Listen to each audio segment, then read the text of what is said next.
Next time, I'll think before I act. Being neglectful led me to a terrible experience. I am told that I need to change my attitude and respect house rules or I'll be kicked out.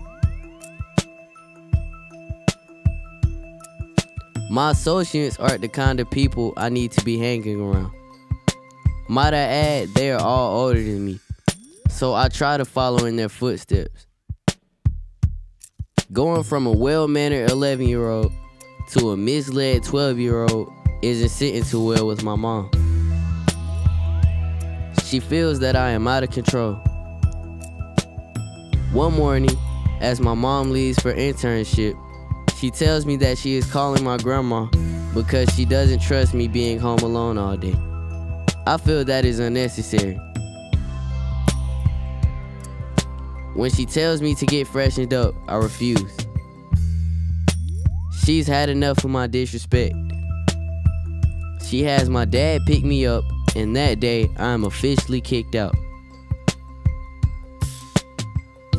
I feel angry, stripped of my happiness. My grandma's house is infested with bed bugs. I spend most of my time on the porch or at the rec. At night trying to sleep, knowing that there were disgusting blood-sucking critters brings me discomfort. I either sleep in the car or in the abandoned house next door. The bed bugs are so bad that I'd rather sleep in the middle of the street than on the couch in the living room. I stay up writing raps, waiting on my time to return home. While living at my grandma's, church becomes a second home. I go to church every Wednesday and Sunday. I'm trying to put my life in a more positive light. I'm striving to get my mom's attention, but I'm getting impatient. I'm sick of carrying around my house keys with no house to go to. A couple of weeks pass, and one day I'm called to the office. As I stroll, I think of all the possible reasons why I'm getting called there. Could it be because I was late to third period? Did the camera catch me running in the hall? I'll arrive to the office to find a surprise waiting on me. I stand with awe as I stare at my mom. I'm so happy to see her, but I'm not sure why she is there. So I ask her. She tells me to head to the car. And at that point, I already know what it is. As I march to the car, I see my already packed book bag in the back seat. I rush to the passenger side and we head home. The car ride is weird. We sit in silence. We pull up to the house and I insist on unlocking the door. I want to be the first to step foot in the house. I go straight to my room, appreciating everything I have.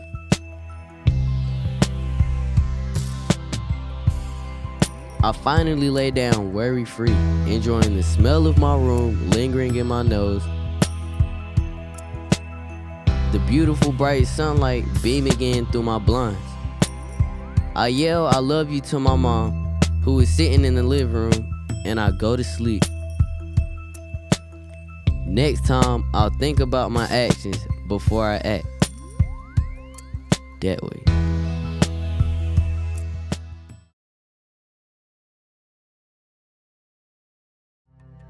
I used to fight when someone messed with me, although I'm not really a fighter. I've been in 4 fights my whole life, but that was only to defend myself.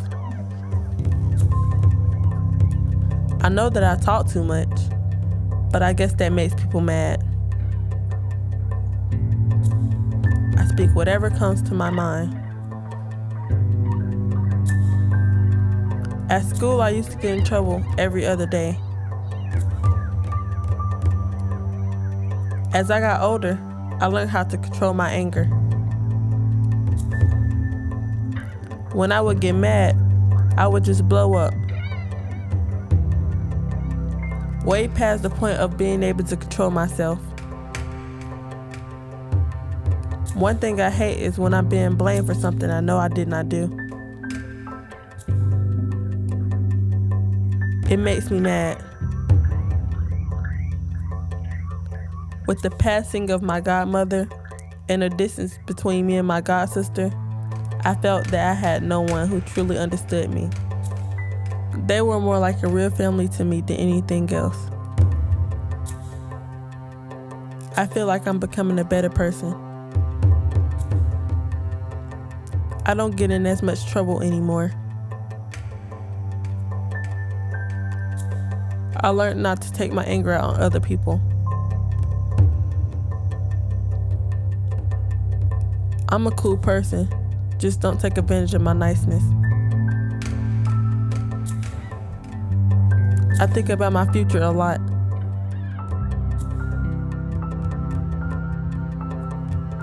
I try my best to keep my grades up. But it's hard with all the distractions.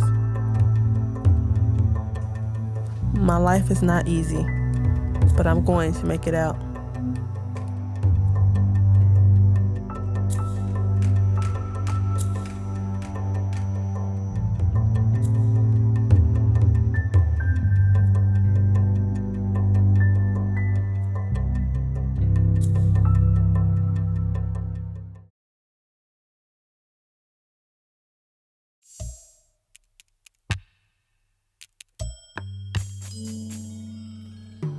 One day, I hope to go to college and graduate to have a good life.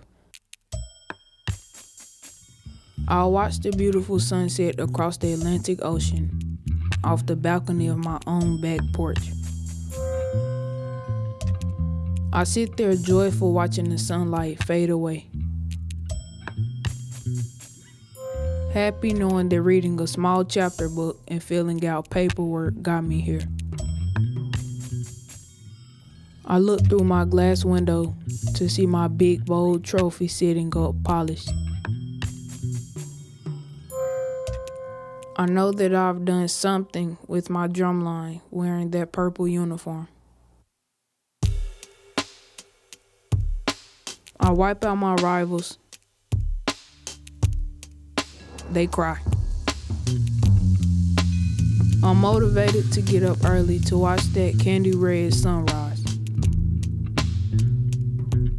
I give back to the members in my community. Teachers, children, and even ducks, to let them know they're appreciated. Who am I to be mean and self-centered? I make sure the children in the neighborhood stay active because I want to keep them out of trouble. I help out a lot.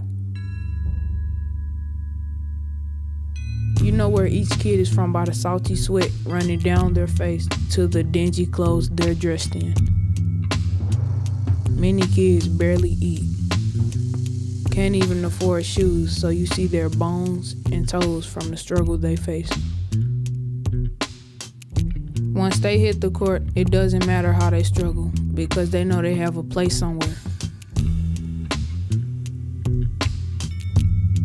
I plan on doing this until the day my head sits inside a casket with my name engraved on the outside.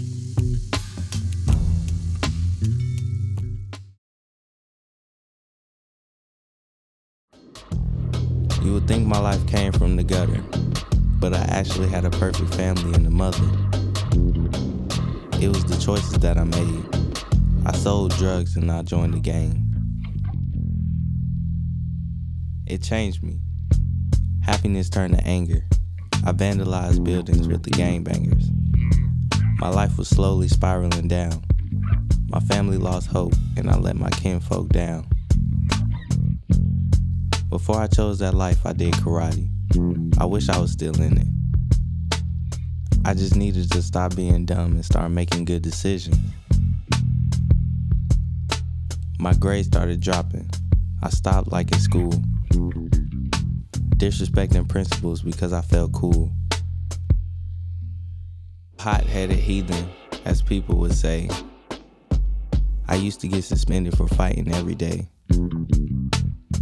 You would think I came up in the jungle, but in my neighborhood, I used to be the trouble. Then I chose to make music. I had a dream to chase. I had to make things right. So I got back in the books and started bringing up my grades. I started respecting people. My past life was pathetic.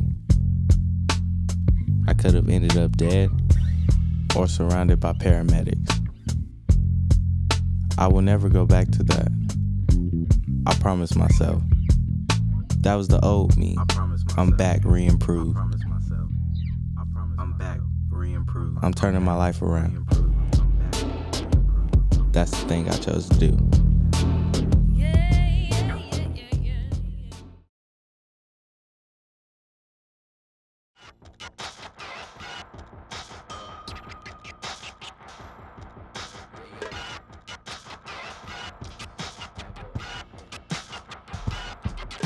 My mom's caught me smoking dope, apologized and moved on. Used to be as sweet as honey, but now she says that kid is gone. I don't know where I went wrong. My grandma said I'm smelling myself. She was referring to my clothes.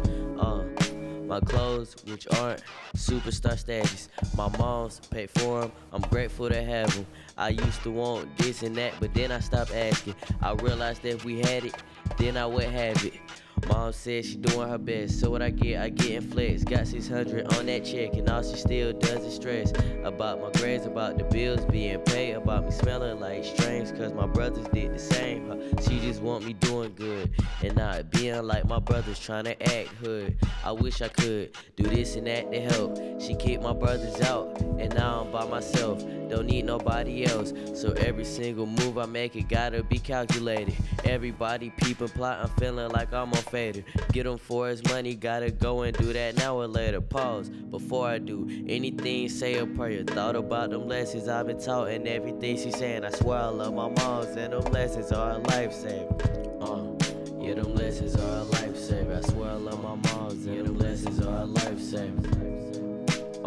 And everything she's saying, yeah. And them lessons are a lifesaver. Thought about them lessons I've been taught and everything she's saying. I swear I love my moms, and them lessons are a lifesaver. Yeah, them lessons are a lifesaver. Yeah, them lessons are a lifesaver.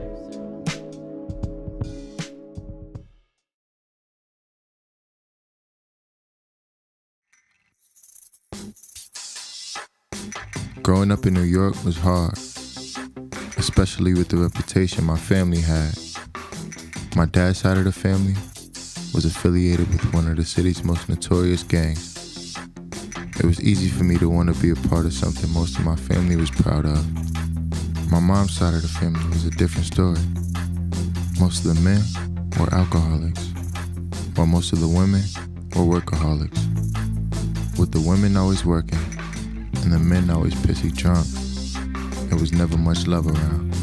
So I turned to my neighborhood. From pre-K, I was having trouble in school. It was like second nature for me to do the wrong thing. By the 6th grade, I was hanging out with older kids that were engaging in gangs.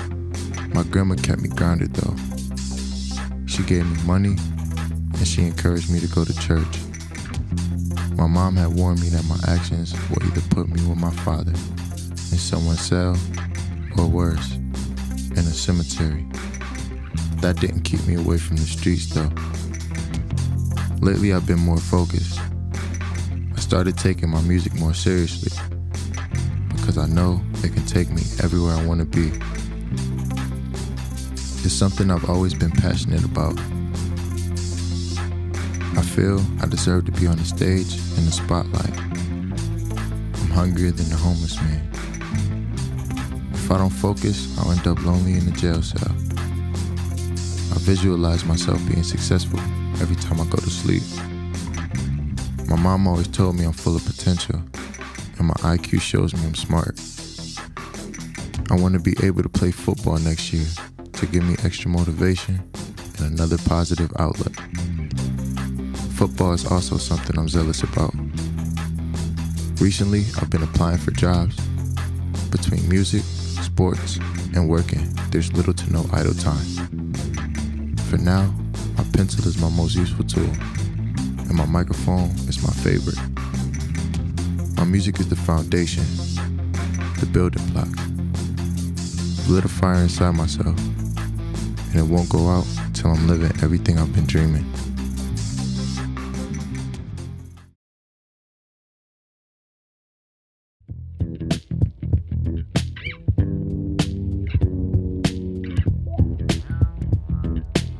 Y'all don't know how I feel. None of these rappers gon' tell the truth. If you try it and it fit, then wear the shoe. This rap stuff is what I was made to do. These bars coming down like a parachute. I'm smooth with these rhymes like silk. All this ice dripping off me like milk. All this swag got me leaning with a tilt. Keep a big two on me like a bulldozer. My dream around the corner and I'm getting closer. D-boy key on a big poster. They say that I'm lucky like a green clover. Boy, I'm too fresh, call me toothpaste. They just wanna be friends because I got cake. We can't talk if you be talking to the Jace. Now I'm winning, they all want me, man, it's too late. Boy, I'm running fast like a cheetah. I'm hot like pepperonis on a pizza. The studio, the ball, my rhymes is his field. I'ma hit it with the back like G. My bars be loud like a lion. When I rap, it give them all excitement. They say they like it, but I know they lying. I'm just trying to help the people that's dying. I can see straight through you like a window. The rap gang ain't nothing, it's simple. The studio, the ball, my rhymes is his field. I'ma hit it with the back like Jeter. My bars be loud like a lion. When I rap, it give them all excitement. They say they like it, but I know they lying. I'm just trying to help the people that's dying. I can see straight through you like a window. The rap gang ain't nothing, it's simple. They say smile, but I don't like my dimples. But I'ma beat the beat up like Kimbo. I used to get high like a cloud. In the trap house smoking on loud. For a minute I was lost, now found. All I wanna do is make mama proud. Mama told me to be nice. So watch me take off like a big kite. So watch me take off like a big kite. All I wanna do is live that expensive life. If you didn't know I'm from the pole, West Side Detroit where it's cold. Had to leave them up there cause they bold. Now I'm rapping and selling out these shows. I want a big boat like Moses, with some big bodyguards like Logan. These rappers just rapping, I was chosen. I be dripping them bloods off roses.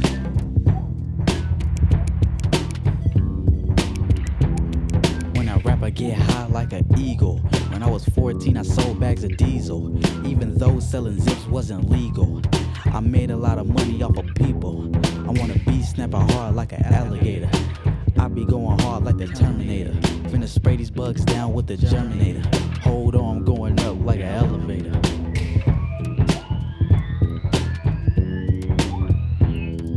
I used to get high like a cloud. In the trap house smoking on loud. For a minute I was lost, now found. All I wanna do is make mama proud. I used to get high like a cloud. In the trap house smoking on loud. For a minute I was lost, now found. All I wanna do is make mama proud. All I wanna do is make mama proud. All I wanna do is make mama proud.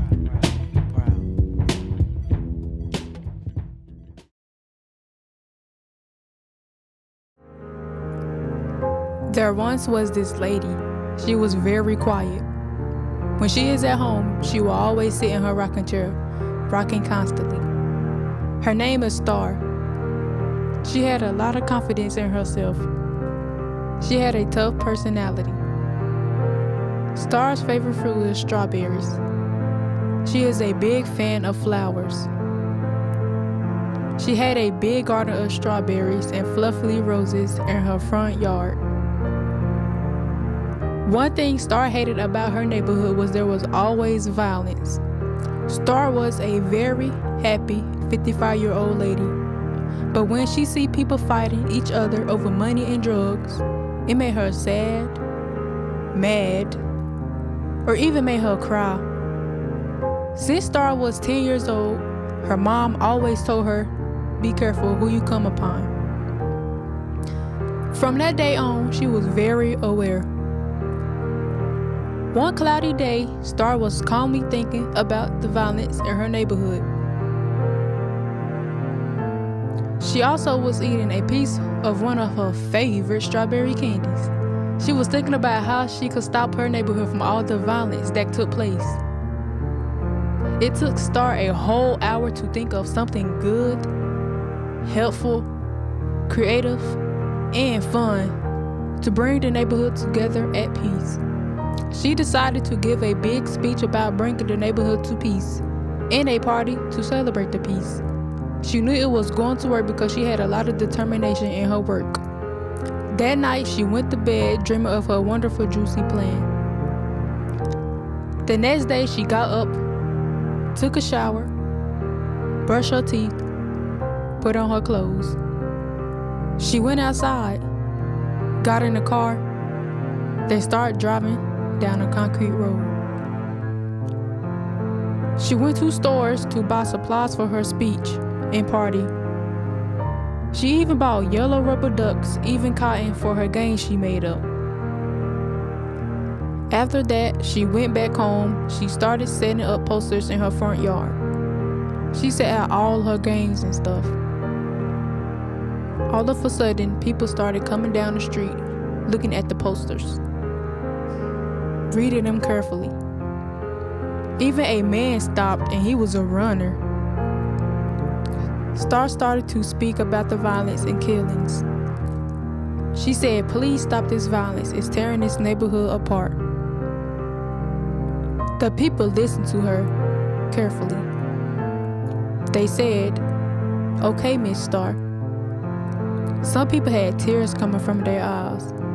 They never felt so sorry in their whole entire life. After that day, there wasn't any more violence in the neighborhood again. Everyone loved each other, and there was finally peace.